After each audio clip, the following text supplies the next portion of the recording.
Nageenyi waaqayyoo hunduma keessaniif haa ta'u viidiyoon tuni gabaabduudha. Waa tokko asirratti dubbadha jedhee tanan daabboo kanaan osoo hin taane hawaasa walitti fuunee tolfannee alatti buna danfifachaa jirrudha jechuudha.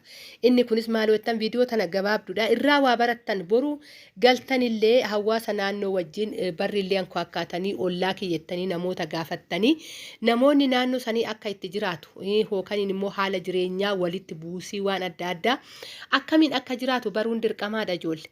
Ani fakkeenyaaf gazeen as galuu obboleettii kootiit as jira waan ta'eef hunda isaayyuu tokko tokko natti himteeti jechuudha hawaasa wajjiniin gurmii kana maaliif gundoollee maaliif akkanatti godhannee naannoo egaa ummata baadiyyaatitu keessa jira ummata qotee bulaati keessa jira ummata bitateetti galetu keessa jira. Kanaafidha waluma fakkaanna jenneetuma gundoo irratti tolfannee asitti godhannee teenyee alatti buna danfifachaa jirra oddoo nama tokkootitti jechuudha. Namoonni kun maaliif gurmooftan hoggaa jettanii yeroo gaddaa namni daabboo tolfannee buna qabannee sukkaara qabannee baattannee dhaqnee achitti buna danfifanna. Amma erga wanti kun kana gaddi mana nama tokkootitti galuu dhiisee hoggaa dabarree jirra. Isa san galateeffanna jenneetidha jechuudha kan daabboo tolfannee bunas bitannee walitti buusii keenya jechuudha. Buusii baay'izawwee torbee lamaan buufannu baajata qabna. Baajata san keessaa baasnettidha kan mana namaa deemnu. Baay'izawwee magaalaa keessatti maaltu jira hoggaa jettan buusii gizee fuudha feerumaa wal gargaarantu jira.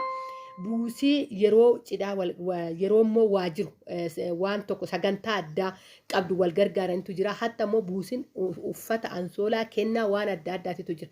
Nummooyyuu kana yeroo gaddaa wal jajjabeessu obboleewwan waa tokko jalaa ta'e mana kee keessaa odoo waa ta'e mana kee daabboo tolfatanii dhufaniitti akka amantaa ofiitti sii kadhataniitti daabboo san nyaatanii buna ofii dhuganii ati hoggaa dandeesse mana keetitti waa tokko qopheessitee eegdaa yoo dadhabde immoo innis akkanumatti almatti afatanii buna ofii danfifatanii si taphachiisanii deemu jechuudha.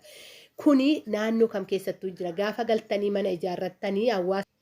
Egaa kaa'ollaa dudubbistanii haalli jireenyaa akkamii hawaasa wajjiniin akkamitti jiraatama kan jedhu dirqamaadha jechuudha. Hatta iddiriin jedhamu tokko hin jira biyya keenyatti walirraa gizee gaddaatis gizee waa tokkos cidhas qabaatte meeshaalee fudhachuudha. Waan akkasiisan akka mana harabaa of danda'aniiti miti kan jiraatamu jechuudha biyya keenyatti.